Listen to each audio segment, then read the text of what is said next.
Başla. Evet. Gene bir rezil Going canlı live. yayınla You are beraber. live. Evet, canlıyız. Çok rezil bir canlı yayın. Videonun kalitesi. Evet, bugün Assassin's Creed Valhalla'yı görmek için geldik değil mi? Evet. Başka merak ettiğiniz Canlıya oyun var mı geçtik. Ubisoft'tan?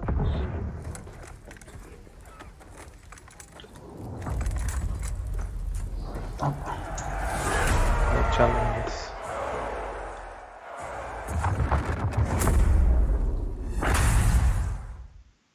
And now our very final video for this pre-show is another episode of our wow moments comparing the 9'da ne başlayacak? craziest Bunlar and pre-show'da coolest bunu clips from gösteriyorlar you, ama. our players. Pre-show'da çok açık bir şey göremedim açıkçası. Ben de çok bir şey görmedim ya. Şey yapamadım ben de. Aynı oyunları developerlarını Steam açmışlar. koymuşlar. Oo. Her şey şov yapıyorlar şu an ya. Az kaldı. Pre-show ama lütfen. Ha.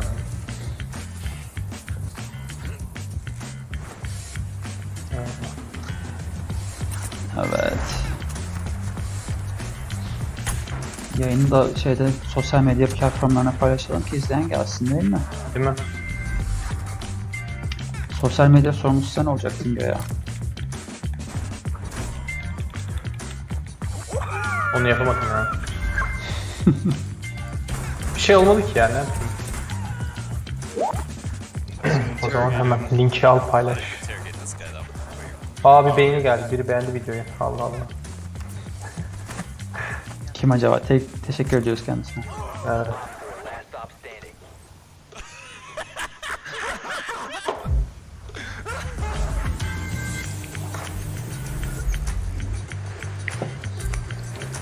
Evet. 2 dakikadan az kaldı. Tamam.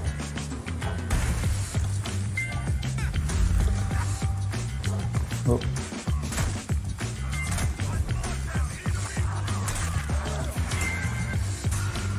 Allah Allah. For Honor. O da var. Bu oyunlar ne ya? Bunlar şeyler ya. Oyunları koymuşlar şu an. Geçen sene böyle şey yapanları koymuşlar. Şov yapanları. But I can't usually do it because I'll Bu freak out adamlar my kim neighbors. tanımıyorum ben. But as you can see, I'm at the crashing ocean beach, and there's no one too close. So, reloading! Fuck! Someone saw me. I gotta go.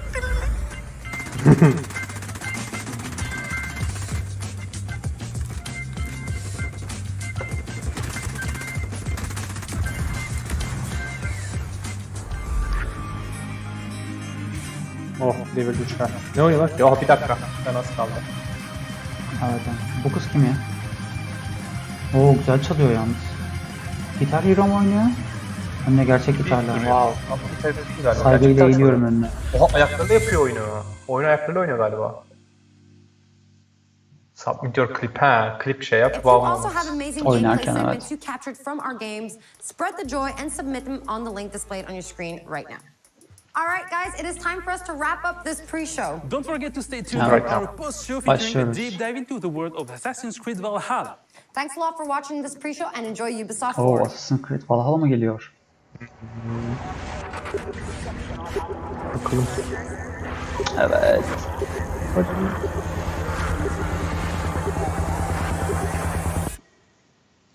Oo, bu kalite düşükmüş, pardon. Evet. Ya. Ve Meet the devs. Geliyor mu? bekliyoruz. Gerçi bir sürü kişi şu anda oynadı oyunu ama Ya, biz hariç. doğru. I'm Neelam Kumar, and I'm very excited to be co-hosting the first Ubisoft Forward with the talented Yusuf Magid. Today's Zaten show is all about sosyal getting up medya close and şeydi. in depth with all the exciting games we have in production Ha, here at şey de Ubisoft. çıkabilir. Gösterirler. Hellblade 2 belki. Hellblade bunun Yok. değil ki. Doğru, bunların iyi, doğru. Ama o doğru. kadın ben de Hellblade'e benzettim ilk önce. Çok benziyor değil mi? Bayağı benziyor. Tam onu sana diyecektim, hatta Hellblade'e benzemiyor mu diye. paintings spreading subversive Aha. and hostile messaging over the last few weeks across London Şey bu. are not the work of several people. Watchdog. It was Geldi. originally Watchdog. believed the work of an individual. Hayır ve bu şey. The criminals Borderlands. have links with the terrorist group. Yok be başka. Bak başka değil. Ama Watchdog. Watchdog yayın çıkmadı mı zaten ikincisi? 3 mü geliyor? Yani genelde online açık herhalde.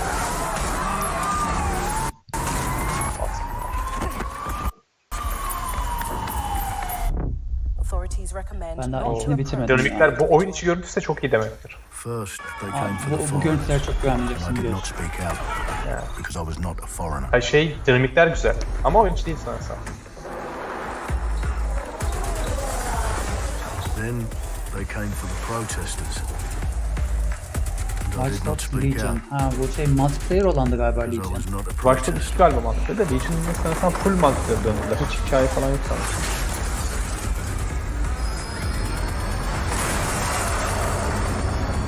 Then they came for the journalists.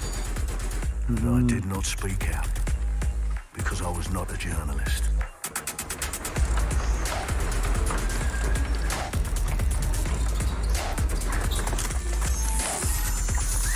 And then they came for street artists. But I did not speak out because I am not a street artist. Aynen hala sürüyor. Yoksa hakikaten iyi büyük ihtimalle oyun içi görüntüler değil bunlar. Evet bunda bir şey yok ya.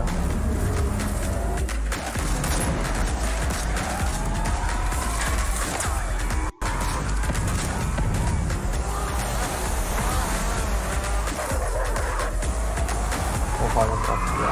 Dronları büyük gerçekten.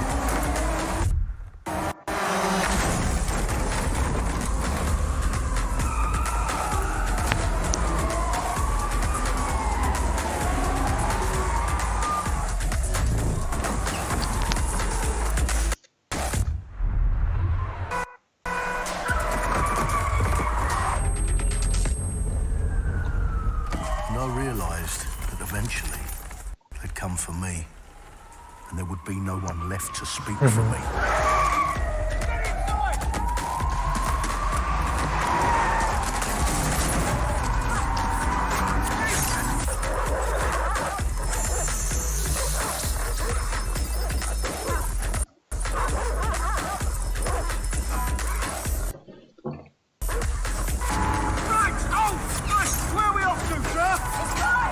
Allah Allah bir şey anlamadık ben videolardan ya. Bu gameplay de değil ya böyle tanıtım trailer gibi. Evet de hiçbir şey gaza getirmedi. Hype'lamadı. Yok ya hiç çok saçma geldi bana. And there's nothing more debilitating than that. Not to be able to do what you're passionate about. After a long night, London is in chaos. The mayor Almışlar maskeli adamlar. Evet herkes maskeli ya. Yüzü görünen oyuncu yok galiba. Welcome to the Resistance. There's a welcome gift for our new members. O Resistance falan dedi ne ya? Post-apokaliptik bir şey mi döndüler? Ne oldu buna? Yok be postkat değil. Hiç alakası yok. Hani mi? İlkinde normal gayet şeyde normal dünyada geçiyordu ya şimdi biraz Öyle, daha öyle. post-apokaliptik hava var. Biraz daha cyberpunk'ımsı. Yok ya postkat yok. Daha çok şeye benzemiş bence. Cyberpunk diyorum ben. Yok ya. Beğenmedi. Neye benziyor? Bu Netflix'te Dead Love Robot mu öyle bir şey var. Onun bir tane bölümündeki karakter çizimleri falan var. Evet evet aynen. Clint has been a Aynen. longtime creative force here at Ubisoft, and now he's bringing this vision to Watchdog Legion. So yeah, what we just saw was an amazing short film by the director Alberto Mielgo that was inspired by Watch Dogs Legion and looks at the game and the universe and the characters through his incredible artistic vision and visual style. The city needs a resistance. Like the film, Watch Dogs Legion tells the Watch story Dogs of Legion. ordinary heroes setting aside their differences in order to come together as a collective and to fight for a positive change. You can literally recruit and play anyone who you see in the open world. You profile people that are interesting to you, you help them with their problem, you play their origin mission. Just help me get some closure and I'll do whatever you want. Sounds like a DedSec problem. Ama şeye benzetmişler biraz. That's how you Cyberpunk recruit gibi bir them hale into your almış. team, and then they become the heroes Ya of onu the Ama game. hiç öyle bir görüyoruz ortam The yok stars ilk of your oyunda story. ya da ikinci oyunda. my flat? You with Albion? Please, think more underground. You with Albion? I'm tickled, but think more underground. What, DedSec? Yeah, right, and I'm Che Guevara. You done?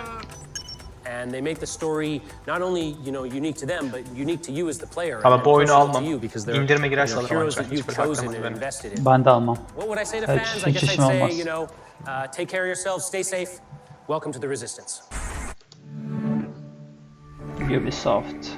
Our London town. A modern metropolis.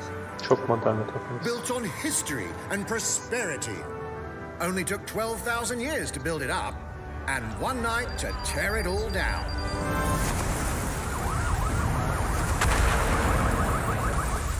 Oh my God. Listen up. Get all your units to move in and lock down the city. With London under attack by a mysterious terrorist, the government turns to a private military company called Albion to keep everyone safe. What could possibly go wrong? Ladies and gentlemen, Mr. Nigel Cass, CEO of Albion. Bunlar şey yapacaklar şimdi. Ortalığa şey çevirecekler. Understand this. I will not allow anyone, not even myself, to jeopardize this. He will stop at nothing to permanently control the İnsanlara city. bir şey saldırıyorlar. London will be the first city in the world to be made truly safe. Nigel's not the only opportunist who's taken a liking to this fair city. Meet Mary Kelly, head of the most powerful crime syndicate in London. Be sure and spread the word. Mafya. She and her goons are using the dark web to sell everything from party pills to people. This microchip is scary, I know, but I got to keep tracks on my merchandise, don't I? You made me a slave. You do not want to ruffle her feathers. With the city out on its arse, it now falls on you to build a resistance and take back Bak biraz şey yapmışlar. Ne? Assassin'in bir de nasıldı? Şeyini kuruyordun falan. Londoners you see walking the streets. Neydi onda? Elemandan topluyordun da tempalara karşı kapışıyordun ya. Yine benzer bir şey var. Yani böyle ekip topluyorsun. Bir ekibi göreve gönderiyorsun. Online değil ama. Hikaye burada. Everyone could become your next secret weapon. In our first mission, we need to get some dirt on Nigel Cass, and that means breaking into Albion headquarters inside the Tower of London. All the hardy souls you see here are people we have recruited from the streets of London. They all have unique abilities, and you're free to tackle this mission with whoever you like. Vay, adamlar kendi ekibini çağırıyorsun, onlara göre yapıyorsun. Ha, herkesin unique skill'i var. Değişik olmuş.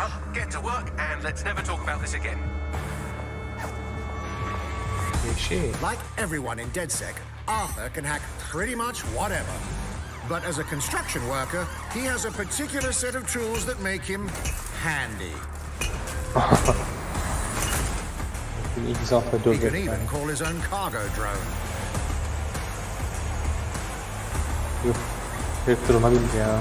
Perfect for gate crashing, when you're not invited. And who needs a regular O zaman bu da şey olacak, Battle Royale olacak. Söyleyeyim sana. Yok be, bu online değil. Bence ona yönlenecek. Sonra ona bağlanacak. Ya online kesin öyle yaparlar. Ama şey, benim gördüğüm değil yani. Perhaps we could approach this mission differently. Aynen, If you'd rather aynen. keep your distance, we've got you covered. Amy is a drone expert. Ha. Drone expert. What have we here? A real tech connoisseur.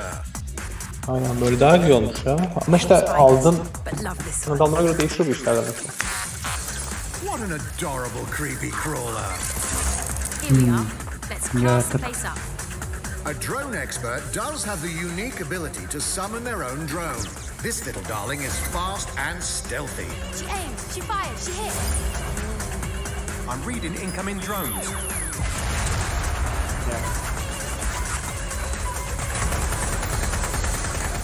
She can also hack enemy drones, turning the tide in her favor.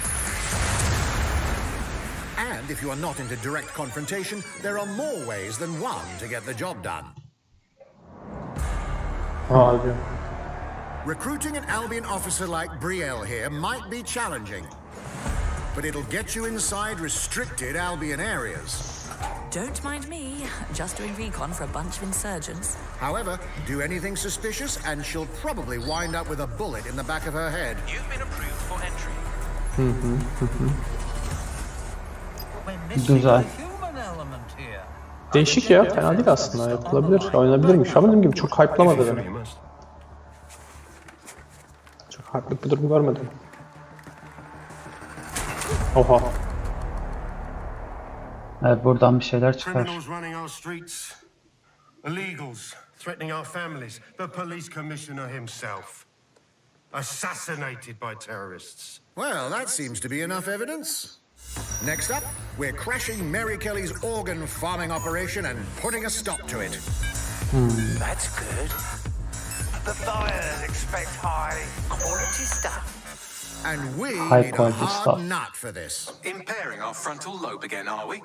Bags, don't disturb me in my natural habitat.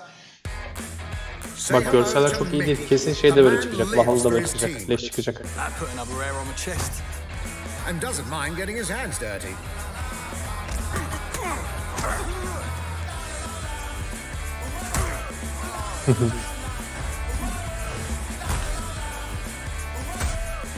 Görüntüler fazla iyi. He does have a slight İyi değil ya. drinking problem though. Yok şey için. Bu kadar şey vermezler. Arkada çok detay var. Downgrade yaparlar diyorsun. Aynen. You know what? Let's go with someone a bit more professional. Aha, John Wick. Ya hakikaten John Wick. It's almost crass to call him a hitman. Keanu Reeves bunda da mı oynuyor yoksa? Cyberpunk'tan sonra. Oo. John Wick tarzı özmüş adamlar hep. Aynen. Some might even call him an artist. O headshotlara geldi. Uf.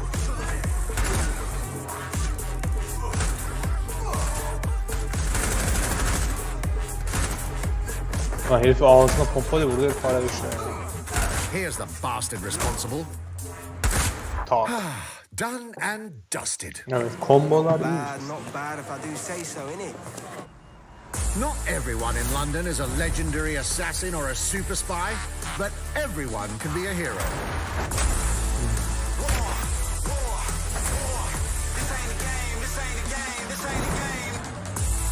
So get out. Mesela şeyi merak ettim. Karakter adam iş alıyorsun ya böyle diyelim. O herif öldü mesela görevi içinde. Ne oluyor bu arada? Şey mi? Ana karakter mi? Ana karakter yok aslında burada. Yani. Bu yardımcı karakterler mesela iş alıyorsun, sen onlarla görev yapıyorsun. Mesela o görev sırasında o yardımcı karakter öldü. Yeni adam mı şey yapman lazım? Bu limiti var mesela adam iş almanın. Büyük ihtimalle ekip kuruyorsundur, o ekip limiti vardır. Bir önce yeni alıyorsun. Has always been a central pillar of the Watchdog series. So what goes into building those worlds? Here's Amanda Mutt to tell us more.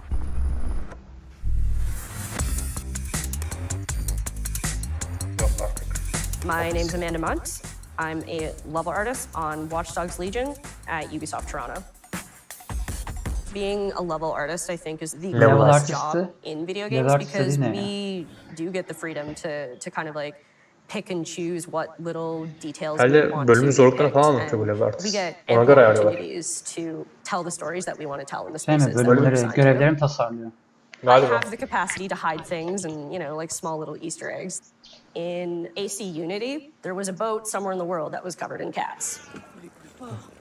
And then it happened again in Watch Dogs 2, and there may or may not be something in London that is a boat filled with cats in some capacity. Ha, Easter egg'lere bak, bunlar yapıyorlarmış. Böyle bir pozisyon, böyle bir işlemi var ya. Easter egg pozisyonu. Bize başvuralım ya. Yaparız çok güzel. So no matter where I dropped them in the city, they'd go, oh my god, this feels like Camden. Ben Easter egg'ini vermiştim ya. Assassin's Creed Odyssey'de suyun altında, nehrin altında Doctor Who şey vardı. Taşlar, kulübesi. Into the world and they're excited about it. Like that feels so good as somebody who, you know, builds these worlds with care. I love it. Ubisoft Kanada. Buradaki Ubisoft da şey demiş ya, Zone'un oradaymış. Pardon. Buradaki Ubisoft nerede? Zone'un oradaymış. Ne var orada ki? Ubisoft'un ofisi var. Hangi binada acaba? Baktım Google'dan da hatırlamıyorum şu an. Gerçi Ubisoft Germany ne geliştiriyor acaba? Hiç yani oynadığım oyunların sonunda şey görmedim. Ben de öyle. Genelde hepsi şey. Ubisoft Kanada çıkıyor genelde ya. Aynen. Fransa. Ya da Fransa. Indie game'ler. Evet, indie game'ler geldi. Sıkıcılar. iOS, Android, geç. Pause yapalım bunları.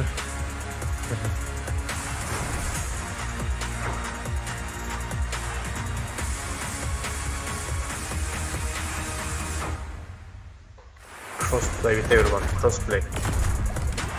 Yani iOS Android arasında crossplay mi olacak ya? Ya bunu şey gibi yapmışlar ya. Nintendo'nun oyunu var. Mario'lar böyle bütün hepsi kapışıyor karakterler. Ona benzetmişler. Ha, büyük ihtimalle öyle zaten.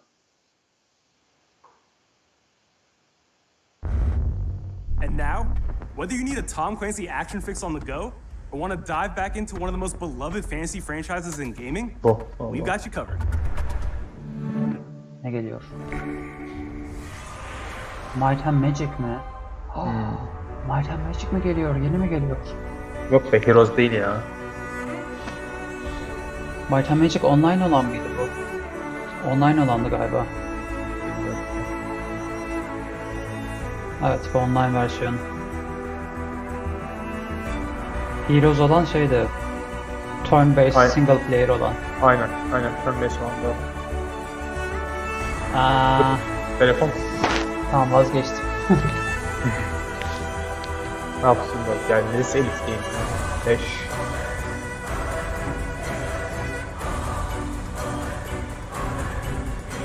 Telefondaysa geç.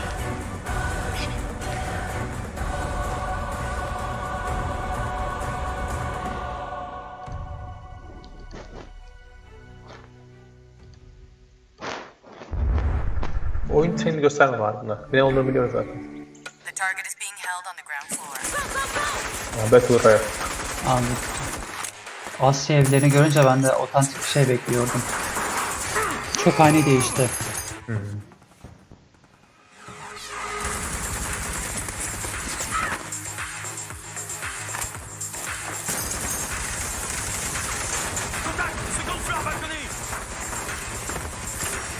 Bence bu işte şey, multiplayer online olacak.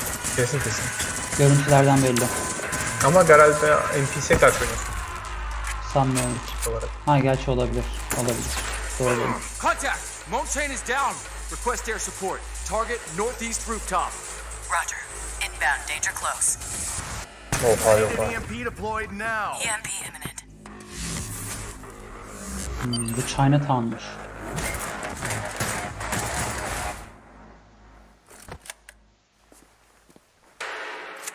Get back in your cell. Oha. Splinter Cell'e benzemiş. O olabilir mi? Yok değil. Elite Squad'mış bu. Evet. Hayırlı olsun yeni. Massive Multiplayer online. Neydi o ya? MMORPG miydi?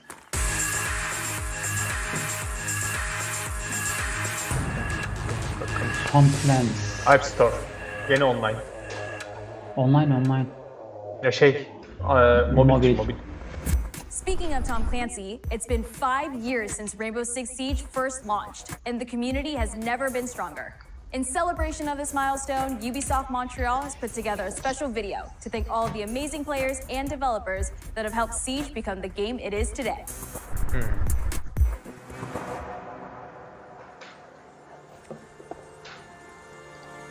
Evet, bu geçmişten günümüze gelecek sanırım. In December 2015, a small team released Rainbow Six Siege.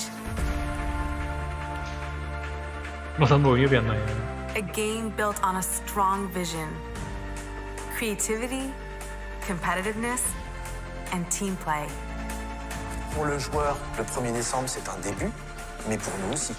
Il faut tout de suite s'engager et dire aux joueurs, ce jeu est installé, tu peux t'y installer aussi, et nous serons là. That original vision was quickly adopted by our passionate community, propelling it to a whole new level. Bayağı güzel oyun oldu ya. Bedava falan vermişti, vardı ben de PlayStation'da. This Bu arada şey ne diyorsun yarınki PS5 pre-order durumuna? Valla açılırsa cidden direkt klik. Amazon'da açılacak gibi ama ben de Mediamarkt'tan mı alsam dedim. But we also had our share of challenges. Ama şey bilmiyorum ki işte. Bilmiyoruz ki. Ne kadar olacak mesela hala fiyat açık. Yani beklenen o 500 euro şey CD'li Blu-ray'li olan 400 euro da sanırım şey dijital versiyonu. Through it all, 400 euro ama şey galiba. always driven by PlayStation 4 you, aynı fiyat. our community, and together İşte dijital Gerçi- PlayStation 4'te aynı olabilir.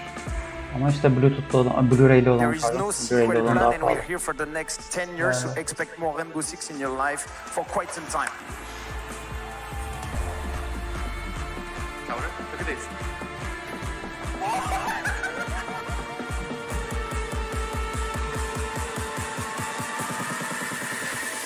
İyi game'ler Allah'ım ya. Tous les succès, c'est vraiment le résultat de autant de nous que de vous. Ce jeu, il est autant le vôtre qu'il est le nôtre, nous, l'équipe de développement. now 60 million players strong, we're just getting started.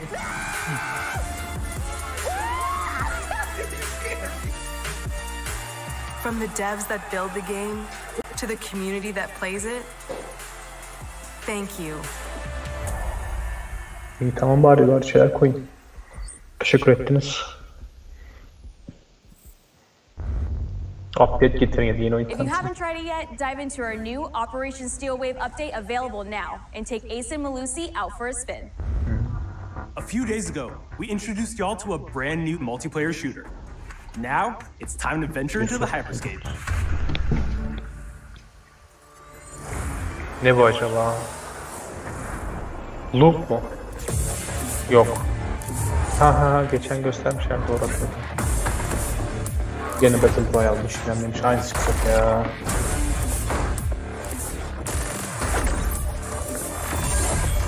Wait, what was that? A hack in the hyperscape. That's not supposed to be there. Let me get you all up to speed, okay? About 30 years ago, everything that we feared about our future started to come true. We made some good decisions. We made some bad decisions.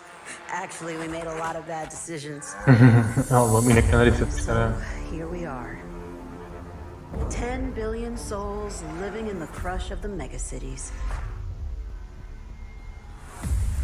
But the people at Prisma changed everything. Ne arkada? Gözlük. They gave everyone a way out. The hyperscape. In the hyperscape, the biggest draw by far is Crown Rush. This is where anyone Battle can Royale become işte yani someone. belli Battle Royale. 99 gameplay'le açma ya.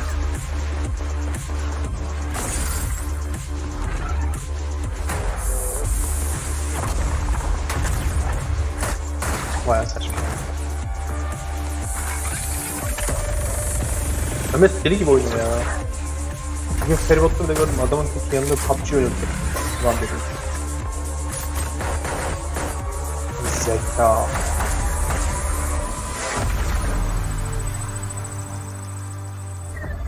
If you get good at Crown Rush, Crown it Rush will ne ya? change your life. Ne bileyim ya saçma şey.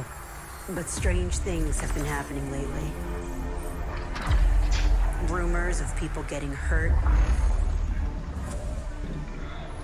Users disappearing from the real world.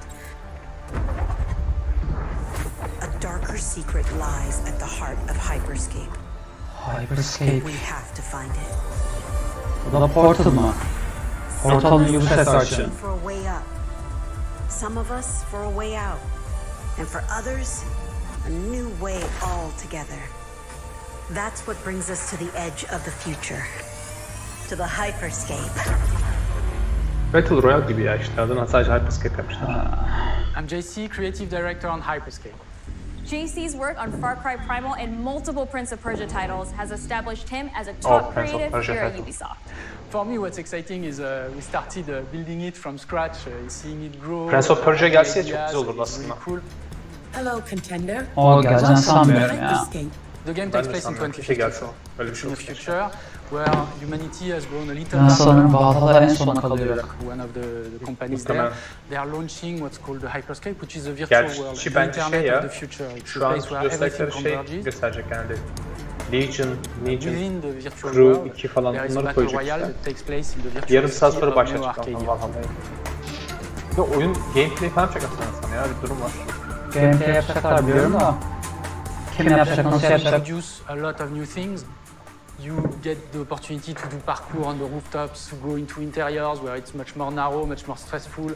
You get to go to the landmarks where there's more opportunities to get cool items, but also more players, so it's a risk-reward kind of deal. We introduce the notion of hacks, special abilities that you can pick up on the fly to adapt your tactics.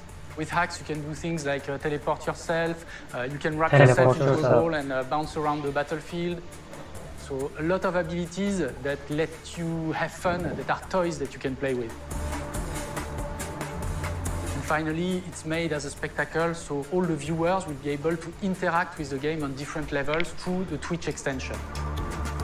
So every few minutes, there's going to be a vote, and viewers will be able to decide what effect they want to affect the whole battle. So things like changing the gravity, infinite ammo, or stuff like that. So players, while this happens, really have to adapt to all kinds of stuff that you have. Anlamadım bundan ya, çok anlaşılmamış ama. So for me, it's really exciting because right now, as we speak, we are launching the open beta, and so it's going to be available for free-to-play for all PC players. Free-to-play. I really want to thank all the players, all the streamers, and all the viewers who participated in tech test. Abi çok az oldu piyasada bu tür oyunlar ya. Here's a short glimpse Allah of ya, what you can beni expect. sarmıyor ya. Evet, beni de sarmıyor.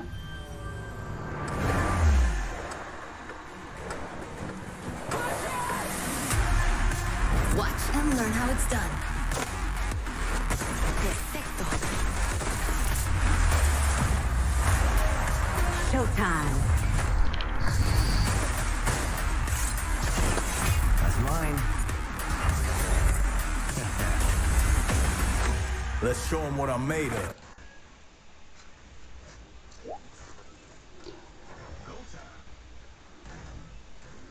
Gerçi bu oyunun bence sürekli avantajlı insanların olması. Böyle aksiyon, durup hiç durmadan aksiyon. Hiç durmadan yorulmadan aksiyon da var. Koştur, koş. Here we go. Kono toshi.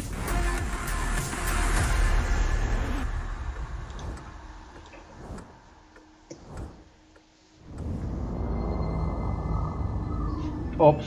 Gaming Center'ı açmışım. Nasıl açtım ben onu?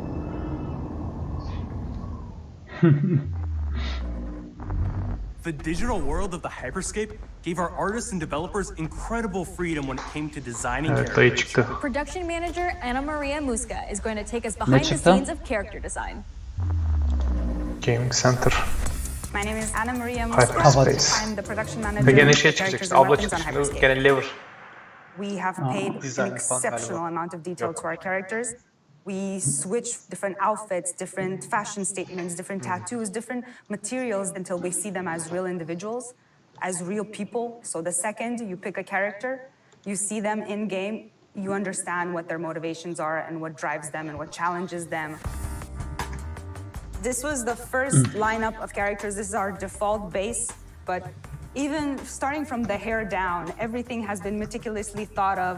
Harbiden ablanın dizaynları da hayvan gibi Like this type of outfit, would this person enjoy the type Güzel of tattoos bence that ya. we put on Hakikaten them? güzel Will iş. they actually like Dehşet iş to ya. be in this body? Bayağı detaylı yani şey Each yapman season gerekiyor, we etmen plan gerekiyor. to produce new Aynen. outfits for these characters. Ama mesela ben şeyi çok merak ediyorum. Some of our players are Oyuncularda gonna mesela bu see the oyuncu effort oyun and maybe dinamiklerini, correlate some mesela of adamların the dövüşme accessories dinamikleri şey var. to Legion'da falan görmesi hareketlerin hepsi Assassin's Very excited to Creed'den see gelen it hareketler. in İşte hands. herifin zıplayıp yumruk atması filan ne yapması falan filan. Mesela hep o dinamikleri mesela belli bir source kodu var, öyle kaynak kodu, o üzerine mi yazıyorlar sadece? Büyük ihtimal library yapmışlardır böyle şeyler için ya. Onun üzerine kullanıyorlar. Çünkü bütün şey oyun şirketleri şu game engine'ları kullanıyor ya. Çoğu hareket oradan geliyor. Ubisoft'un da kendi engine'ı var diye biliyorum. Bilmiyorum ama Ubisoft is supporting bu şey smart gibi, delivery. Unreal gibi.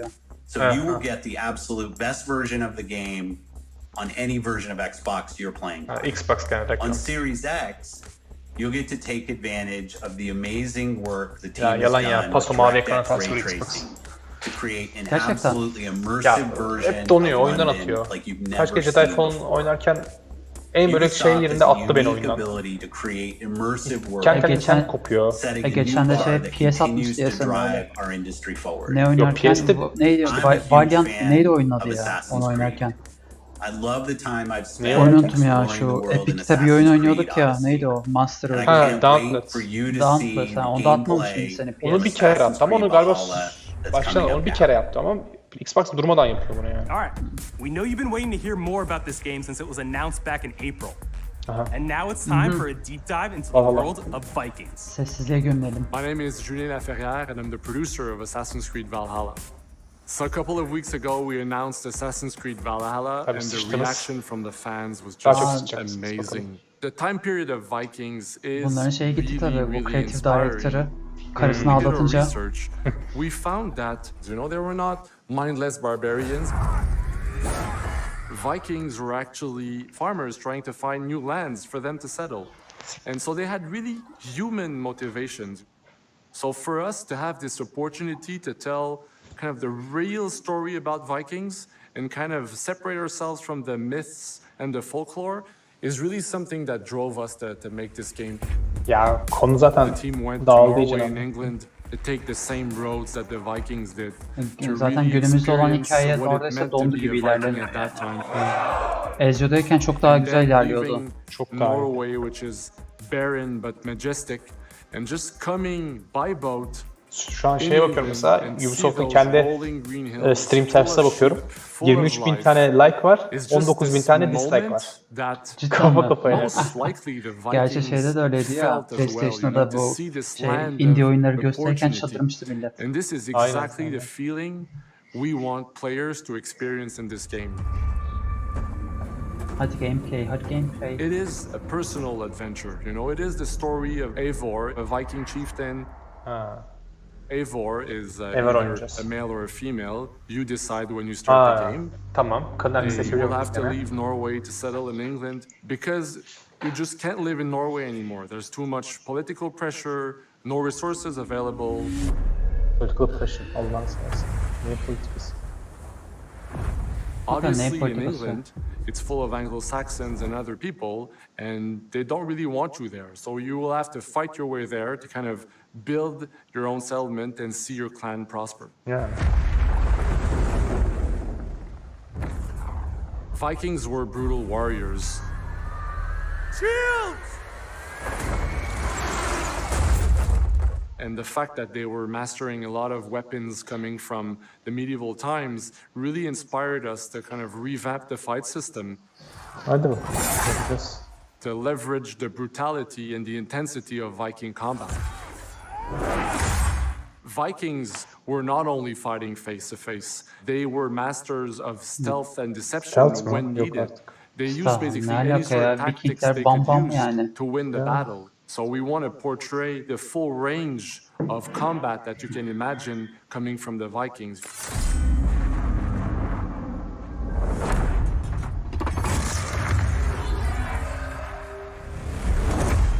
We are very happy to finally be able to show you the game we've all been working on. So please enjoy this deep dive into Assassin's Creed. Dislike 20.000 oldu. 1000 kişiler dislike etti. Başladı. Assassin's Creed gelince mi? In-game footage ama work in progress. Her zaman work in progress.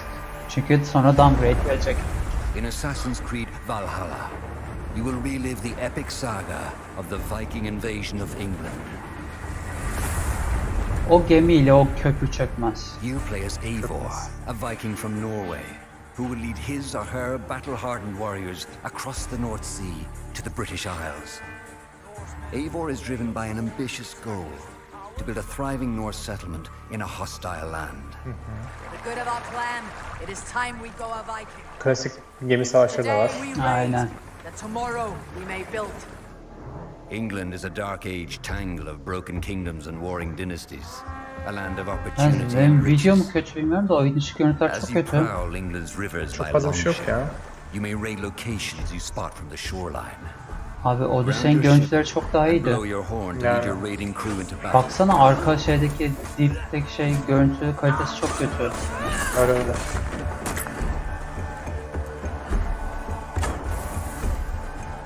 Bak alevli ok atıp binaları yakabiliyorsun burada. Böyle bir de değişik bir şey olmuş güzel. Revive dedi iyileştiriyor ama adam iyileştiriyorsun enteresan. Bak Odyssey'de falan vardı ya savaşlarda kapışıyorduk. Aynen. Bunları raid yapacaksın. Aynen. Whatever riches and resources you pillage may be used to develop your settlement, giving you access to useful services. Ama şeyde de vardı ya. Bu Kızılderili versiyonunda da vardı. Hiç uğraşmamıştım onunla. Ya çok yüklenmeye gerek kalmıyor ki zaten ya. Çok basit şeyler var. The Viking Age was a time of warriors and legends. Abi settlement improvement falan çok gereksiz detaylar ya. Şu an bilemedim. Assassin's Creed'de gerekli değilmiş gibi geliyor bana bu detay. Hani anlıyorum Skyrim'deki o şeyleri yapmaya çalışıyorlar ama. Some will coordinate with their allies for special attacks, while others will use nearby objects to their advantage, including the bodies of fallen warriors. To face these attacks, you must find and exploit your opponent's weaknesses to gain the upper hand. Bak görsel biraz daha Witcher'a benziyor. Aynen. Ama kalite olarak kötü beğenmedim ya. Çok şey Bilmiyorum belki game footage için mi ayarladılar. Balta atmayı gördün mü? Seri balta atıyor. Zaten dual wield falan yapabiliyor musun ya elinde bir sürü balta. Aynen.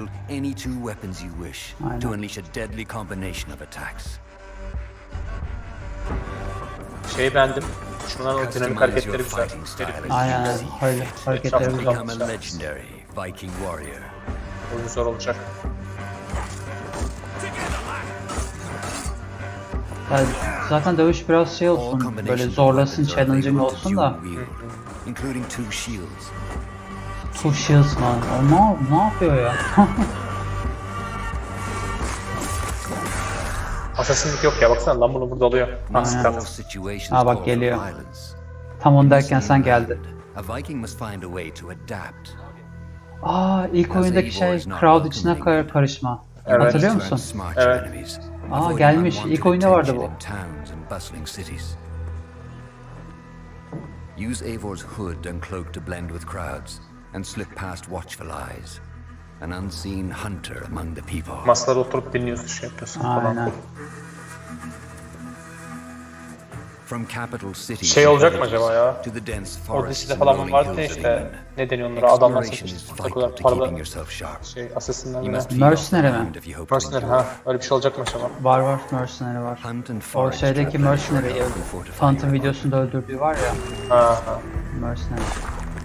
Legendary hayvanlardan var. Search pagan temples and Roman ruins for new activities and challenges to strengthen yourself and your settlement. The more you explore, the more of England's secrets you will reveal. Ravens, shoot! No mercy! But as you push deeper into England, the enemy will push back. In a series of climactic moments, Assassin's Creed Valhalla will feature massive assaults in which you will lead Eivor's army into battle against heavily guarded Saxon fortresses. Today we will reclaim her. Today we fight for your land. And tomorrow Görsel bak, çok değil. Görseller çok iyi değil.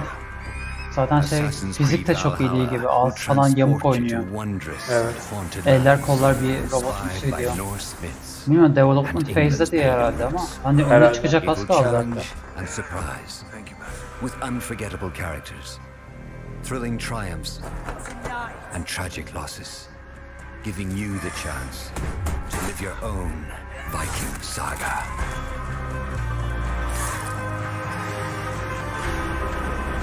Yok o zaman ya. Assassin durum yok yani.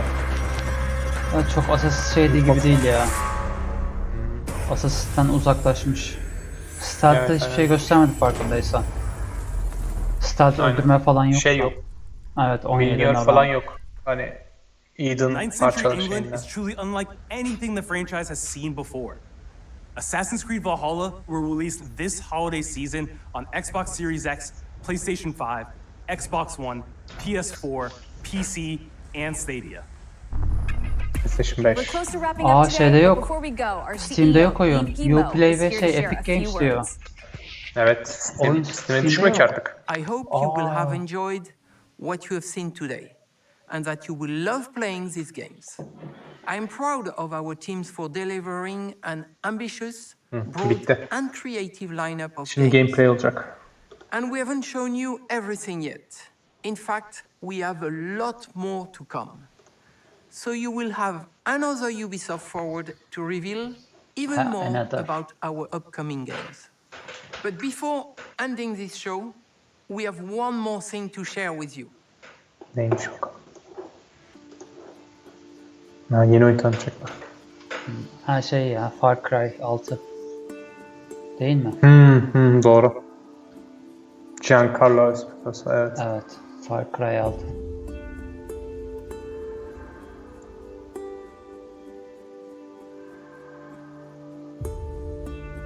Ama zaten bunların hepsi birkaç gün önce sızdı ya zaten. Çok da şey olmadı şu an. Bakalım nasıl olacak. Shakira da oynuyormuş. Hey.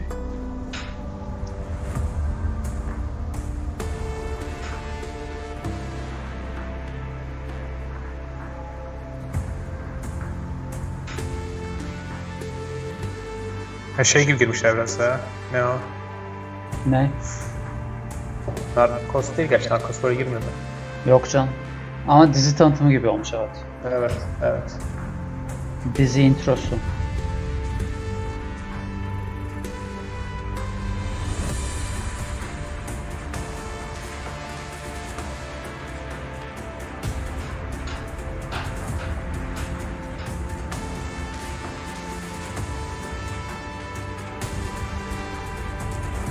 Bu şey herhalde. Uyuşturucu krallığı mı kuruyor yine? Muhtemelen.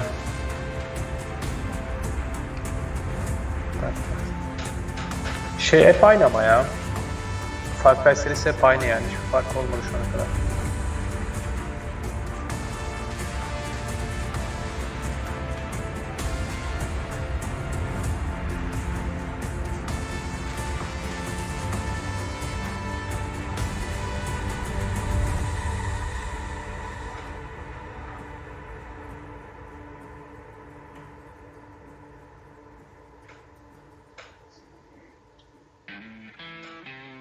Ne zaman? 2022 mi?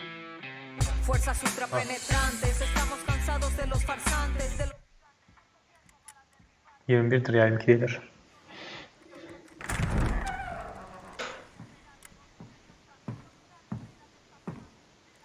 It's beautiful, amigo. Perfect, but useless. I have something for you, Diego. Give me your hands.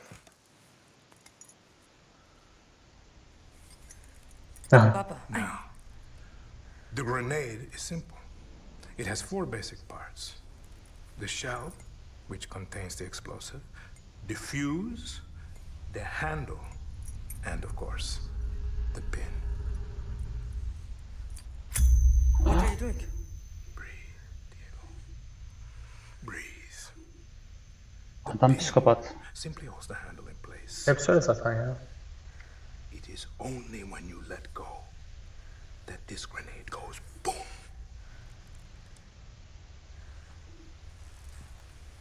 Follow me. Now.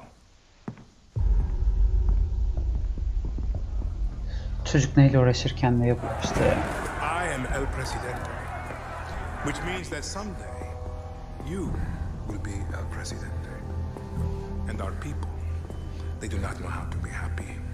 They are torn apart by opinions, noise, indecision, strangled by their own freedoms.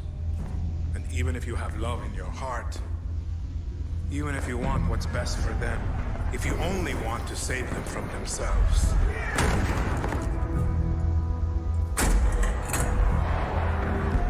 they will hate you, Diego.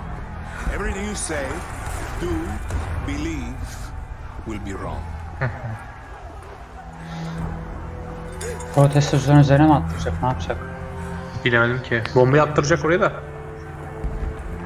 Adam çocuk ne olacak?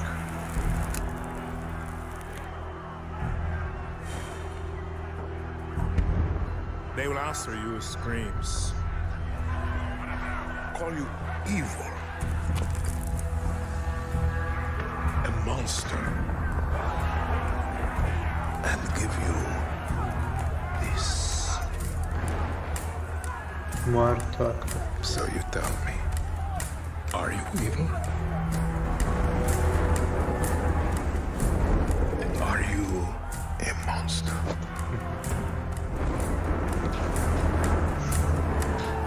Because our country is like this grenade, except it has two basic parts. Our people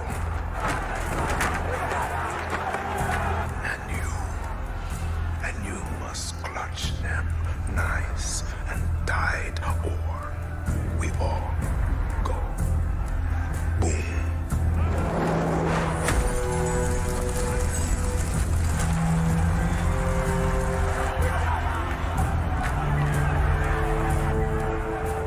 You understand now? Ne yapacağım? Do it.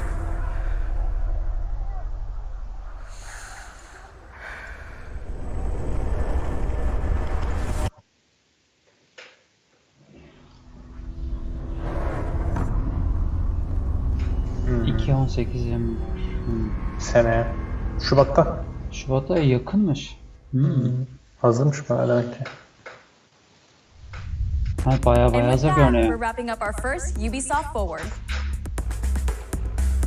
Yani Today, we've seen the next generation of Assassin's Creed, çok fazla bir şey the anlayamadım. birth of FarCry resistance in altından. Watchdog Legion, Bir yerde the daha cyber farklıydı. chaos Onda of bir sonraki hyperspace, forward eventinde and gelir the epic herhalde. reveal of FarCry's newest installment, along with so much more. Remember, lazım. we'll be back Ama later this year with Valhalla'nın another oyun Ubisoft Forward gameplay'i filled with çok da bir tons şey of game göstermedi news ya. and updates. Yani. Thanks for joining us.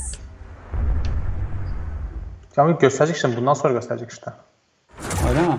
Ha. Buraları falan gösterecek.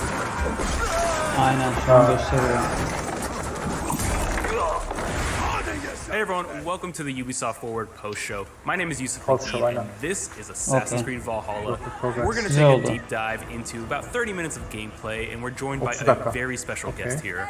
Hey everyone, this is Philippe Bergeron, otherwise known as Fizz. I am the quest director on Assassin's Quest. Creed Valhalla. Quest So Director diye bir Fizz, şey we're varmış. setting up here for Enteresan. what looks like an epic encounter. Tell us exactly what's going on here. Yeah, so here we're midway through the quest that we're showing for you before. Here we're looking at the assault of Bird Castle. So these are big moments that usually sort of culminate at the end of the story. And so here Avar, our Viking raider, is taking a group of raiders and Fyrds into Bird Castle to go and take down Rued and his clan. So who exactly is Rued, and why does Eivor sort of want to pick a fight with him? Basically, Rued comes into play about halfway adamı through this story stuntlıyorsun, arc, where vuruyorsun at the ama. beginning of the arc, this is something that happens before, Rued basically caused a lot of turmoil within the territory, and Oswald, who's the sort of elderman to be to inherit this territory, needs your help to Doge'ları çok hızlı olmuş. Oswald Aynen, having just Doge güzel been olmuş. defeated in a previous quest, and so here this is revenge, Oh, but güzel also bir şey. accomplishing your ultimate goal. So Fizz, as you're talking, we're seeing some of the combat of Valhalla. Can you tell us a little bit about the changes to combat this time around? Oo, şu şey çok iyi ya. Basically add Balta a atma. lot of new mechanics to it. So we added like some dual wielding for the player, like a stun system in there. And we really needed to do this to sort of portray that sort of Aynen, brutality stun that comes combo with being giriyorsun. a Viking in this day and age. So it sort of fits into that Önüne gelene combo çekemiyorsun. time and the character.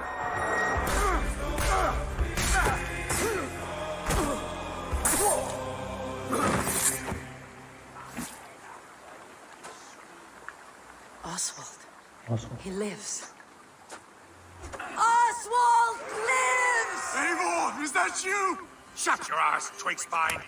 Here, Eivor has taken her entire army through the assault, and finally, it's revealed that our Elderman, our ally, Oswald, is still alive, and Rued has him captive. So this is what it comes to, 2 Danes fighting over a filthy Saxon whoreson? This swine is your prize. Come and get him. Boss fight mı Now that bu? we've seen that Evet. Oswald is alive, we have Rued Hem within our köpekle sights. kapışıyorsun. What's the next step here?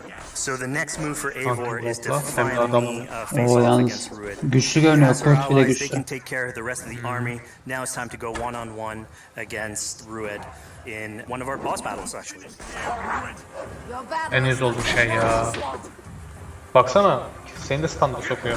Aynen. And it's worth pointing out, actually, that here what we're showing is the player going and facing off against Rued aggressively, but we tend to always have to support a 360-degree approach in these things. So the player could have approached just a little bit more stealthily and gotten at least like a good critical hit on either Rued or his wolf, and so you can play this a little bit more strategically. Boss fight'ı nasıl stealth yapacaksın ki? So we're not only fighting Rued here, but also his pet wolf, right? Here, one of my preferred strategies is to eliminate the wolf first, just focus fire on him. It takes at least one opponent out of the combat. Now Rued will have extra abilities that come into play if you do eliminate his wolf. Herifte bak uzun kılıç var yalnız. Kaçamıyor kusun kolay kolay. Having Kara one ölecek. opponent less in the battlefield makes for a good strategy in the whole. Bayağı zorluyor yalnız. Teknoloji. Easy modu açtım. All your efforts. Only the cold dark of Niflheim awaits you. Valhalla is my destiny. That fate will not be met today. Riders, they should be roomed, wolf-kissed. Made thralls, not treated as equals. We are better than this, than all of them. Do not drag me down to the sewage you wallow in. We just had gained by tooth and nail for a sanction. Direkt sonuna atladı. Baktı kesemeyecek. Arrogant swine. Eivor, no! He should be tried before God, a lawful assembly. Alright, so we've defeated Rued, we've freed Oswald. What comes next? Oswald, in this case, prefers for Rued to be kept alive, and so you basically have to choose, are you going to go against his wishes or stay true to your nature? So we have this choice to make, but before we get into that, I want to rewind a little bit because we just did this big, grand assault, but Eivor couldn't have done it alone. She clearly had to recruit some folks along the way, get some troops, get some allies. So let's actually rewind and see how we went about first gathering those troops.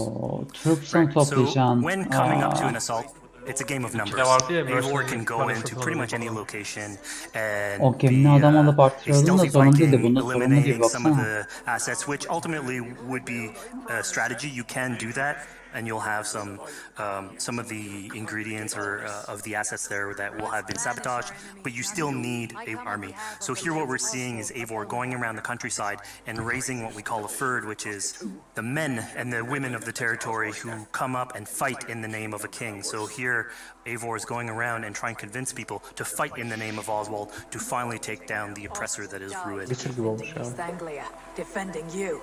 Will you not do the same? What? Die in defense of a lost cause?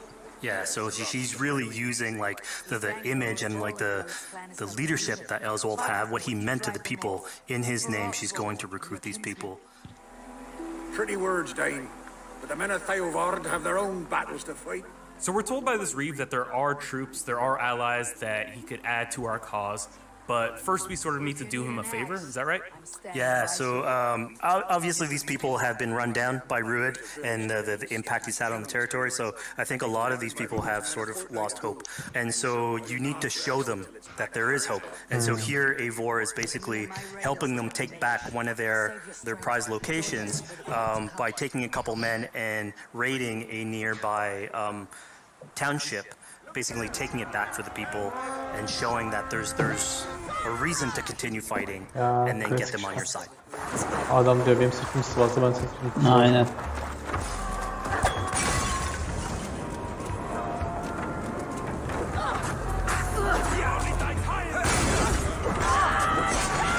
Ama şey de yani hiç Assassin bir durum yok artık ya, her şey savaş yüzden oldu.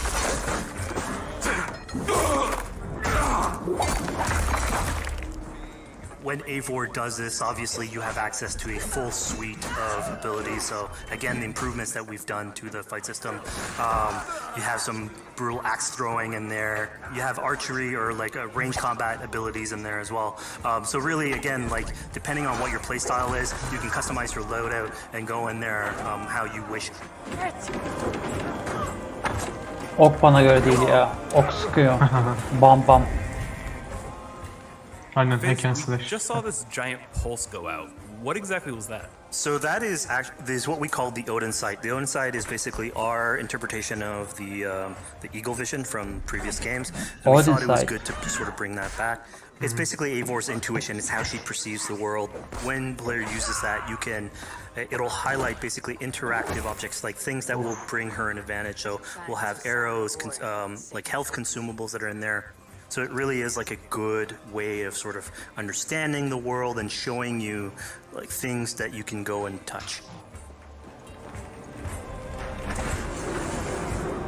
Yeah, I mean, speaking of things we can touch, we just picked up this awesome new weapon.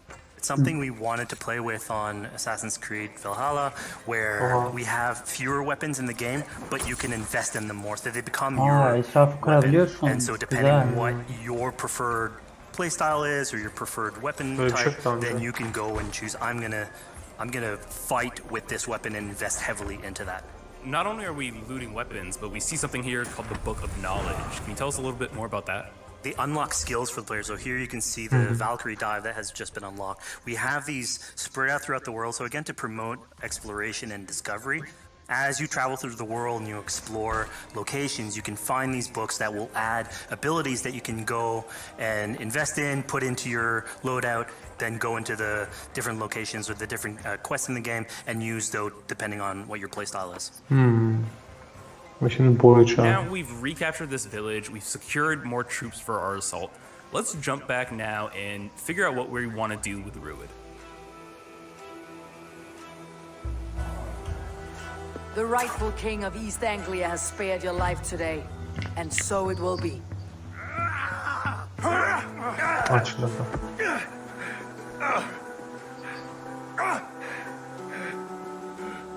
Compassion is a virtue suited for anyone, Eivor, including you. Thank you. Eivor decided to let him live. Rued is really angry about that. Being a Norse Viking, being put to the death in battle is your road to Valhalla. So he was basically denied access to Valhalla in this situation. Obviously, all of these decisions come into play later on in the game, so we have very difficult decisions for the player to make. We didn't want to have easy decisions. Yeah, you know, when I was playing, I decided to listen to Oswald and spare Rued's life. But what exactly is the relationship like between Eivor and Oswald? So the relationship between Eivor and Oswald is an alliance. It's basically Eivor is surrounded by territories that initially getting into England are hostile towards her. And obviously if you want to set up a new settlement, you want to make sure that your neighbor is friendly. So here in East Anglia, Oswald is the man for the job, where putting him into a position of power would help her sort of secure her territory. So earlier on to the territory, Eivor comes in here, meets Oswald. The problems he had with Rued are sort of put to light. Going through the arc, you basically help him deal with saçların fiziği falan mesela çok aligning düzgün değil. basically Danes Kollar with vesaire. in one territory. Şeyden dolayı mı acaba? So, Hala guys, we've alfa diyeyim yani. completed Work the in assault. progress We've ya. gotten our hands dirty with some combat, taken down Rued. Abi Work in We have Progress this de big Kasım'da open region çıkacak of East diyor. Anglia. Onların So before we head development'ı off to en Oswald's geç wedding, Eylül what do you başına say bitirmesi we head lazım. out, have some fun, and see what we can get into in the open world? That sounds great. So we see a cat here with a speech bubble above it, and you best believe if you let me talk to a cat, I'm gonna talk to a cat. Yeah, these are some of our some of my favorite moments actually in the game, where we put out a whole bunch of events throughout the territory. And it sort of rewards, again, exploration, going around. It's a chance for us also to sort of showcase a different side of Eivor. A lot of the quests sort of deal more with like politics and warfare, and this shows a slightly more human nature to her. So it permits us to explore that character a little bit more. And so here, basically, like you're trying to help a kid with his cat, and ultimately get that cat to sort of join your crew as a cat raider. You just said cat raider way too casually. You're telling me I could have a cat Viking raider on my longship? Hakikaten gelmiş. Exactly what I'm telling you. Oh my god, yes. Ne saçma ya. Ne işe yarayacak ki yani? Hiçbir işe So yaramayacak. yeah, as you're riding around the rivers of England, you would see a cat Developerların basically canı walking sıkılırsa ne around your olur? longship, Evet, keeping işte, your aynen, Viking raiders company. Speaking of the Viking longship, we're seeing some of that gameplay here now. Can you talk a little bit about how that works and functions in Valhalla? Yeah, so starting out on this project, I think the Viking longship is one of the biggest images that we all have when we think about Vikings in our game. Baksana And suyun Vikings hareketleri had de this normal görünmüyor. awesome Şeyde değerlendirme çok daha iyi. longship that had a very shallow hull, so it permitted them to gitti go geldi, very kayboldu far geldi. inland very quickly, and you could basically disembark Baksana sudanlıları da Viking görünüp raiders like kayboluyor on falan. pretty much any shore. We added that into the game where you can basically sail up to any location and Umarım then daha just decide geliştirme to disembark aşamasına with your devre olur. guys and raid a location, loot all its treasure, get back in the ship, and then continue sailing down the river to your next opportunity. So I know past Assassin's Creed games allowed for songs and things like that to be sung on ships. Will Valhalla have a similar version of that? Yeah, so this is something we actually wanted the crew of your ship to become like your home away from home. So we added stories and songs into the ship. So basically, as the player is going around, you could decide to have your skull sort of sing a song for you as you row down the river. But you can also decide, depending on who the raiders are in your ship, to hear more about their life. So you can actually queue up stories, and they'll give you a little bit more background on who they are. So you get to know your sort of fighters O da kadar çok as you're umurumda olmaz traveling benim around the ya. world, which is a Game cool, binecek kadar kaydedeceğim, hikaye dinleyeceğim ve şarkı söyleyecekler. Hiç umurumda değil. So here we're seeing a Daha bit of a önceki oyunlarda different da vardı view. ya What şarkı exactly are we olayı. looking at? Hiç We had this on sallamamıştım. previous Assassins where you would like ride on your horse and you could pull out, have the horse sort of follow the track. We have a similar thing for the ship where you can put up your sails. at yok It's cruise bunda. control for the ship, so you can pull back, take in the scenery, listen to some songs or some stories, and just O take it zaman all karadan in. gitmeyeceğiz mi? Hep şeyden mi, denizden mi? Vardır kara ya. So, Haritayı you bir know, speaking gösterselerdi of Viking keşke. songs, we have an activity here that's not exactly singing, but kind of related, right? Yeah, so here what we have is what we call flighting, which was an activity that Norse people would partake in. They would like to have a battle of wits and sort of poetry where insults would be thrown back and forth between each other. The idea was to try and have a good insult, but also to have a good rhythm and a good rhyme in there. So it's basically a precursor to rap battles. Big Bad. Here's the silver. Now begin. To all those whom I speak, they say Eivor's a clod. Aa, çok saçmaymış ya. Uğraşamam böyle Then şeylerle. you're speaking to fools and their knowledge is flawed. Well, How exactly do you go about being successful in one of these? The trick behind a good flight was to choose the right insult, identifying the right cadence, and then trying to find what rhymed the best. I'm known for my might. interesting. Interesting. Silent whispers all claim that you're terribly dense. Geç. Hakikaten ya. Then you've clearly misheard them. My wit is immense. Oh, you looked out with that one. Well, what a surprise. Eivor of the Raven clan is a true talent. I'm shocked. Don't believe everything you hear, unless it touches on my flighting. Then heed every word. Take the coin. So now that we've proven our sharp tongue and wit, I think Ne it's işe time for a yarayacak bit gibi more ya. relaxing activity. So we're fishing here. Aha, Yeah, bak that's it. So Gerçekten mi? we gave Eivor a fishing line, so you can actually throw out a line and go catch some fish. This is used basically to play into our new health loop where the player will lose health in the world and it doesn't automatically regenerate like we would have in the past. So you actually have to go out and get some supplies. So you'll find mushrooms and some food that you can gather. But here, like you can also catch some fish and consume that to regain some health. We also will sometimes have it in certain quests. So it's a good way to sort of chill out on the side of the water and just again take it all in. Aa, çok enteresan. Yedik bu sefer ayvayı. Helf'in jeneriti yoksa zor. So this is what we call one of our offering altars. So the idea is that you find these around the world and you make offerings to it. So it'll take like animal parts and stuff that you can find throughout the world. Here what you're seeing though is sort of like a fancy version of it where as you do your offering you get interrupted by some kids that basically come and steal your stuff. So it was just a way for us to sort of showcase that like the systems and the activities in the world can sort of play in with some quests and some little events. So it's our way to sort of dress up these moments and make it all fit inside the whole experience. Yeah, this seemed like a really sort of unexpected turn for what I thought was going to be kind of a simple interaction. Yeah, and it's really what we were trying to do with these events is to give another dimension to Eivor, other than just, you know, the pure rar Viking or the politician, because you can imagine at some point that will grow old if you're always telling that version of the character. So it lets us really go into the depth of who is Eivor, what motivates her, how she can interact with the world outside of warfare and politics.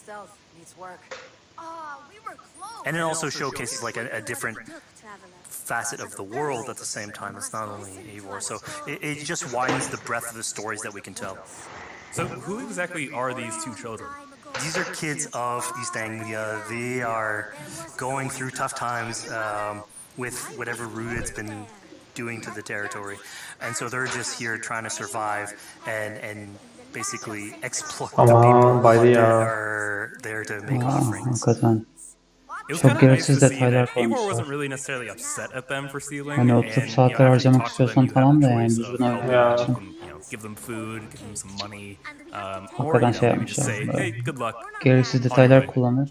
Bir de baksana health generate yok, o yüzden git balık tut. Aynen ha. İpinden avla. Şunu yap diye. Evet tamam, parasıyla satın alırım. Kesin merchant vardır. Gerçi göstermediler ama. Who she is, so it represents them a little bit more, and they can role play that a little bit better. And again, it just gives her like a little bit more humanity in these moments. Provide for small walkers.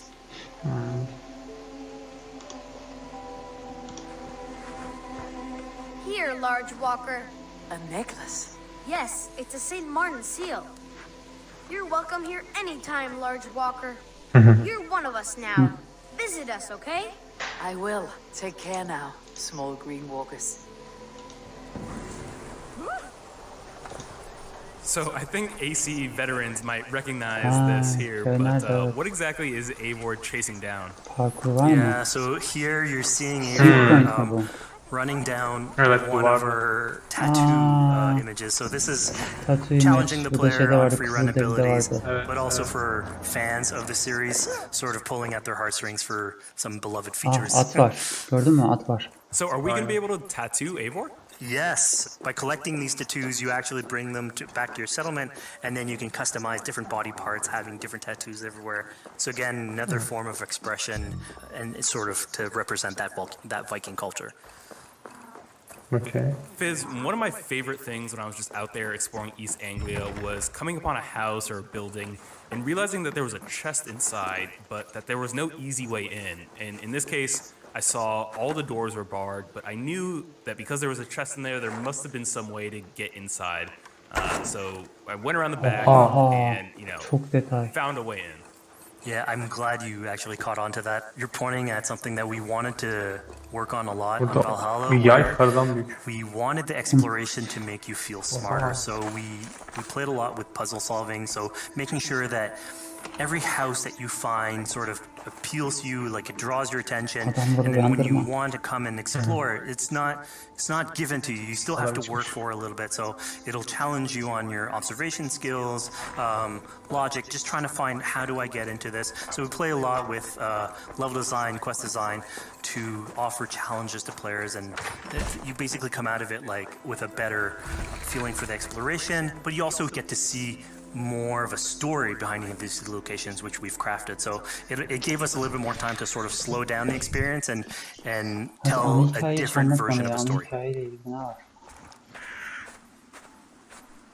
Gidip buraya yerleşiyor, tamam, ana hikaye ne? Günümüzde geçen ne? Mesela Leyla'yı hiç göstermediler yine. Aynen. Yeah, I mean, speaking about exploration and just finding things out in the world, I was just wandering and came across this clearing and found this kind of morbid altar. Yeah, so this is one of our bigger events that we have scattered in the world. So as Eivor explores, she can find altars like this, and by interacting with them, here it's a trap that's been set by this character named Regan. Now, there's a bigger story behind all this. There's multiple steps to it later on. So this is one of the moments. It permits us to go into a slightly more mystical realm and play with a boss fight that has more magical abilities, if we will. And basically have this awesome boss fight in the middle of the swamps. Oha. And so here the abilities that you see Regan using are a little bit on the mystical side of things. What's happening is Eivor at the beginning in that trap is poisoned, and so she starts sort of hallucinating, seeing the world in a sort of different light and filter. And so that's sort of what lets us go into the realm of the weird. My rage, spirit of my father's rage, fill me!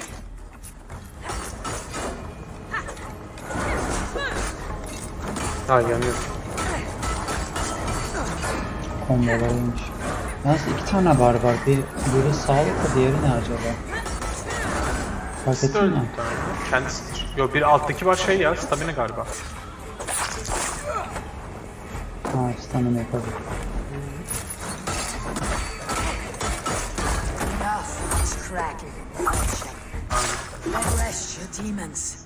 Bu ne şey mi? So we just saw here that Regan belongs to something called the Daughters of Lyria? Yeah, that's correct. By finding the other daughters, you'll get a little bit more backstory on who they are, so we don't want to spoil that too much.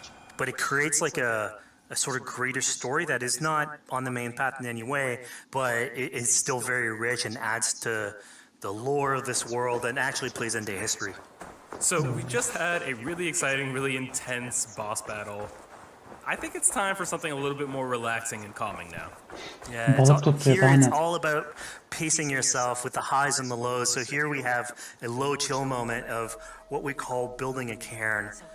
So Eivor, as she explores the world, will find these sort of meditative areas where you have a pile of rocks that you could just stack on top of another using physics. And I mean, yeah, the ultimate goal is to try and get the highest pile of rocks, but really it's about taking in the sights, relaxing, taking a step back, and just building something. Witcher'da da vardı böyle çok ince detaylar, ok yapılıyordu Skyrim'da.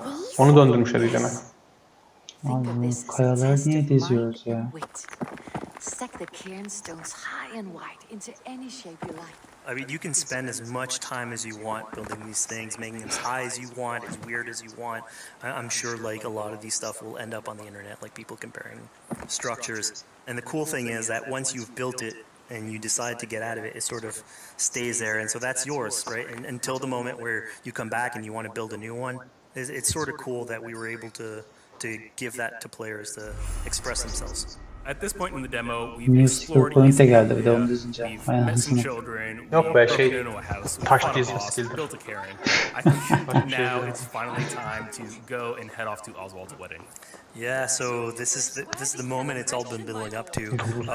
By the moment you get into the territory, it's sort of like mentioned by Oswald that he's trying to get married with his and so as you go through the arc, that's sort of like the underlying thread. Really, it's about Rued creating turmoil in the territory and helping Oswald sort of get above that and show that he's a good leader. And so you finally, after going through all of that arc, finally get these two together, go through their wedding, and you're invited to attend the ceremony, and then all the activities and fun times that comes afterwards. Yeah, as much as we've seen the brutal side of England, it's nice to see the joyous side of it as well. Yeah, and it's something we really wanted to play on in Valhalla, where being a Viking is not only about being a raider or a warrior. I mean, there's revelry, there's feasting, there's partying that goes, and like if someone knows how to party, it's a Viking. And so here, this is one of our opportunities to sort of show what a a sort of Viking gathering is. And what's cool here is it's a good alliance of Norse culture with Saxon culture, sort of smashing those two things together and building bridges. Yeah, I mean, what's a wedding without some drunk archery, right?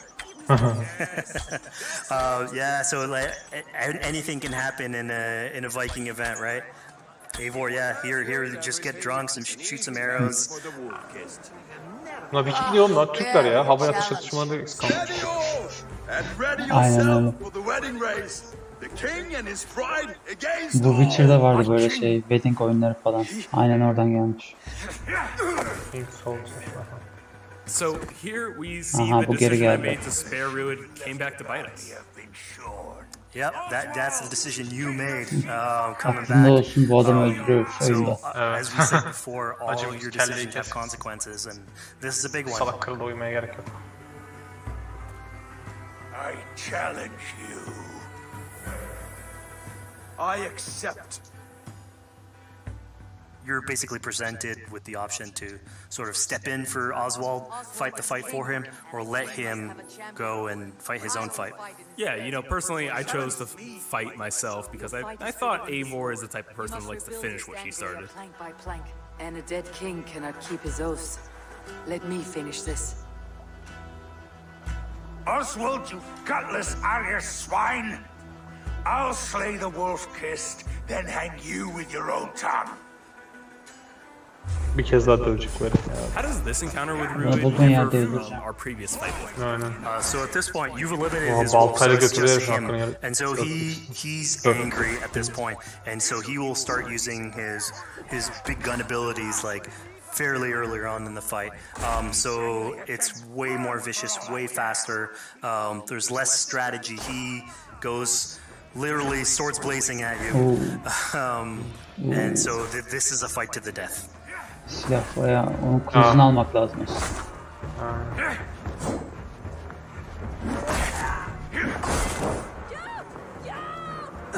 İşte bak götürüyor canı. Son öteki de ölecek zaten. Az Ben kaldı. sıkılıyorum, kullanmıyorum. Bana mı And of öyle course geliyor? here, like this is a Bandal. decision you made to go and fight him, but there's multiple outcomes to this scenario. You could have let Oswald fight his own fight and prove basically his station as the rightful leader.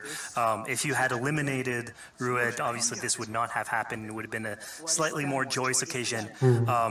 But ultimately, in all scenarios, you still have an alliance with Oswald. He's proven to be the right leader for this territory, Ha, bak mesela. and to be a good Söylüyorum. ally for you.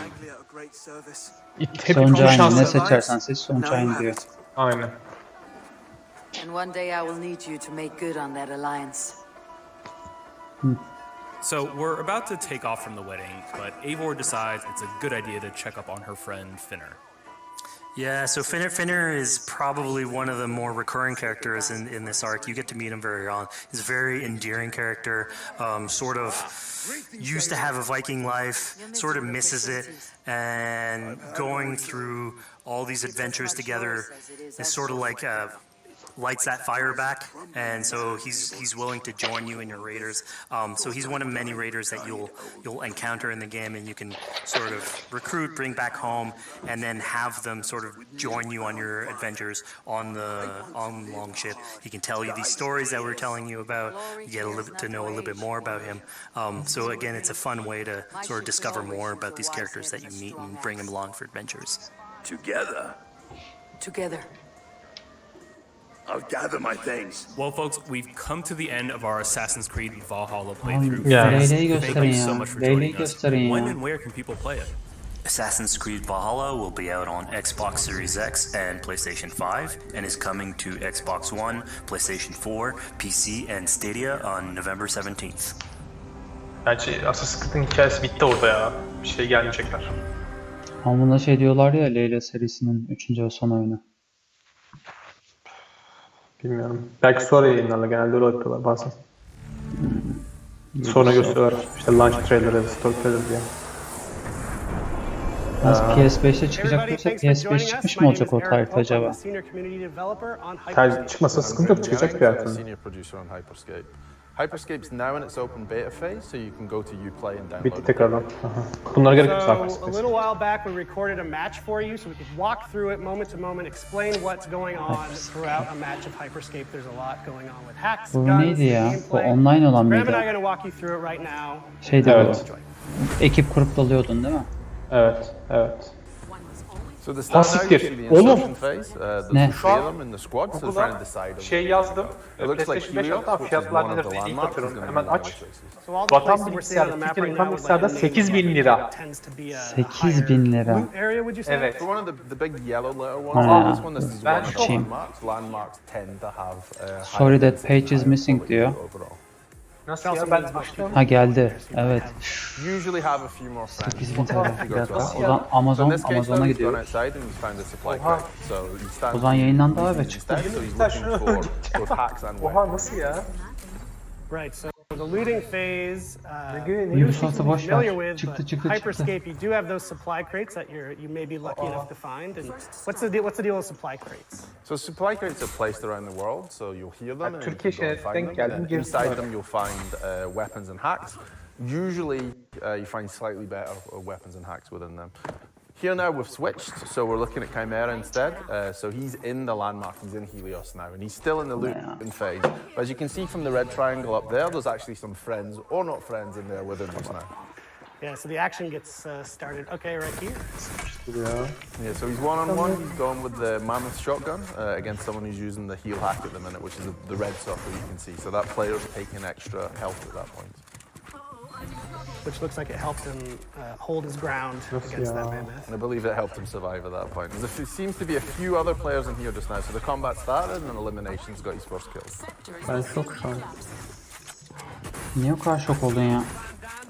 Yani hiçbir yerde yokken bunlara böyle bir anda He's çıkartmaları just been eliminated actually. çok enteresan So geldi. he just he's been eliminated and he's turned into an echo now. So he's going to wait for his friends to bring him back. So he's going to go to one of these restore points, which are basically places where someone else from another squad has been eliminated, and you can be restored and brought back to life at one of those points. So the action pretty much never stops in the game. If you're eliminated, you're not out. You're not stuck watching a camera with someone else. You're still playing. You can inform your squad as to what's going on, and then you can call to be restored at one of those. Valla hala şeyde There's plenty of currently people, like you unavailable said, who diyor. ended up at Helios. Oha ya, o zaman bunlar niye göre koydular fiyatını? Amazon'da You can also unavailable. see when you have a teammate who Onu needs paylaş a hemen revive, paylaş. it's called out on Türkiye fiyatı belli oldu. Yeah, the green icon you can see at the side is him calling for a revive at this point. So Mr. Gomi's busy eliminating other players, which will cause more revive points to appear as well. This guy's low on health. Yani so don't Amazon'da yok hala fiyat. Okay, so I see one someone. Büyük ihtimal Türkiye'de önceden girdiler, yarın yayınlanacak What you like to see yani. at the minute now is both Chimera Muhtemelen, and muhtemelen olabilir. elimination are both echoes, so it's just Mr. Gomi by himself at present time. So can he survive this and get through? Şeyde bakıyorum Mediamarkt'ta. Hashtag atmıştım olmadı ya, hashtag girmedi bunlar. Boş bırakmak gerekiyor. So that was the slam hack he used there. So basically he projected himself up in the air, he landed, he dealt some damage, and he's managed to eliminate the Yeah, other he got the player. elimination with it, which is pretty good. And then he's time to bring back Chimera at this point. So he's now back into the game. Right. So he's got Evet, to boş remove bırakmak and find istemiş. new weapons again, because when you are eliminated, you go back to just your melee. Okay, so you don't hold on to your gear when you get eliminated. No. So this is the start of the decay you can see. So you see all these blue triangles that are appearing. This is how we basically do, map size reduction and zone reduction to bring players towards a smaller map into the center. So instead of having a circle that shrinks, we've decided to actually do. Şeyde de yok hala. Mediamarkt'ta da yok. Allah, çok enteresan. Ben şu an şaşırdım ya, nasıl böyle bir şey olur diye. Lan Mediamarkt'ta yok. See from the Amazon'da yok. when you bring up what's going, and you'll also see the Abi icons vatan on bilgisayar the left erkenden side of the girmiş. screen a second ago, which shows you where the Hata safe area yapmışlar. to go is. So at the Aynen. top it will show you sector is closing, and then Ne you've kadar got the yapıyor ya? little icon of the 8.000 person TL. running with a distance against it. That's 1000 liradan, 1000 lira falan yapıyor, 9000 lira falan yapıyor, 9000 lira falan yapıyor. Yani. Ama bu fiyat tabi vergiler, bunun yarısı vergi zaten. Bunun 4000 lirası vergi. 1030 euro. Vallahi bir de bunun yarısı şey, vergi. So he's seen another player, so he's starting to throw salvos at him, and probably two guy breaks up too. You see the red exclamation mark? That's basically his team. Normalde sen bunu şeyden satman lazım işte. 5000 TL'den falan hesaplaman lazım. 5000 TL'den hesaplaman lazım. Abi FPS'ymiş bu oyun bu arada ya. Başım döndü yine. Cyberpunk'ı nasıl oynayacağız merak ediyorum zaten. Well, what I'm noticing is that they're doing a good job Zor of olacak. taking from street level to the rooftops. Is that kind of a good way to approach a game of Hyperscape to not just Buradaki mağazalar. one area? You should really use the variety between Bulamaz. interiors and rooftops. Şu oyun 80 kişi inceliyor. Rooftops are great. Valla bilemedim çünkü gerçekten o kadar kişi inceliyor, incelemiyorum. So you really need to adjust height and interior exterior. Valla ben Mediamarkt'a çıktan ön siparişi veririm. So he just picked up a golden skybreaker. What does the gold mean? That is the top tier of skybreaker. So basically, salan you have peki. a level 5 skybreaker, which is what you Şeyin altına yazmış fusion ama. weapons together. So if you have a skybreaker and you find another skybreaker, it will go to level 2. Find another one, it will go to level 3. And what he has now, as you can see in the bottom bar there with the yellow, he has a top skybreaker, so this does more damage. So each time you're fusion something, a weapon or a hat, it will go up in various abilities. So you're basically just to Yarın artık şey göreceğiz. Yarın bakarız. Yarın fiyatlar çıksın. Yeah. O zaman görürüz zaten neler oluyor bitti. Okey. Bizi ilgilendiren oyunlar geçti galiba. Yayını bitirelim mi? Ne dersin? Bitiririz. Gerek yok daha fazla. PlayStation'a geçtik zaten buna bakarken. Evet, herkese teşekkür ediyoruz izleyen. İyi geceler. Bir sonraki eventte görüşmek üzere. How does healing work? So healing will either work by I took damage and then I retreated, and your health bar will come back